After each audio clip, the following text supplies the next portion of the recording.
ವಾಕ್ಯವನ್ನು ಬರೆಯುವಾಗ ಬರೀತದನೆ, ಜೀವವು ಮರಣಗಳು ಅವನ ನಾಲ್ಗೆ ವಶದಲ್ಲಿದೆ. ವಚನ ಪ್ರಿಯರು ಅದನ್ನ ಅನುಭವಿಸ್ತಾರೆ.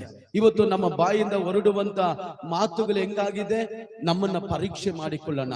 ಕೆಲವ ದೊಡ್ಡ ದೊಡ್ಡ ಸೇವಕರು ಹೇಳ್ತಾರೆ, ನಮ್ಮ ಬಾಯಿಂದ ಬರುವಂತ ಮಾತುಗಳು ನಮ್ಮ ನರಗಳನ್ನ ಕಂಟ್ರೋಲ್ ಮಾಡುತ್ತಂತೆ.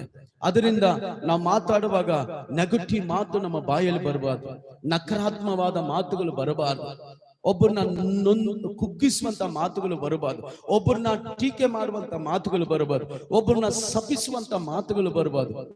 ನಮ್ಮ ಮಾತು ಅಧಿಕಾರವುಳ್ಳದಾಗಿದೆ. ನಮ್ಮ ಮಾತನ್ನು ದೇವರ ಅಭಿಷೇಕ ಮಾಡಿದ್ದಾರೆ, ನಮ್ಮ ನಾಲ್ಗನ್ನು ಅಭಿಷೇಕ ಮಾಡಿದ್ದಾರೆ, ಅಧಿಕಾರ ಕೊಟ್ಟಿದ್ದಾರೆ. ಆದ ಕಾರಣ ನಮ್ಮ ಬಾಯಿಂದ ಬರುವಂತ ಮಾತುಗಳು ಅದು ಎಚ್ಚರವಾಗಿ ಬರಬೇಕು. ಕೆಲವರು ನೋಡ್ರಿ, ನಮ್ಮ ಮೇಲಕ್ಕೆ ಬರಲ್ಲ, ನನ್ನ ಕುಟುಂಬ ಹಿಂಗೆ, ನನ್ನ ಸಾಲ, ನನ್ನ ಕಷ್ಟ, ನನ್ನ ಬಾಧೆ, ನನ್ನ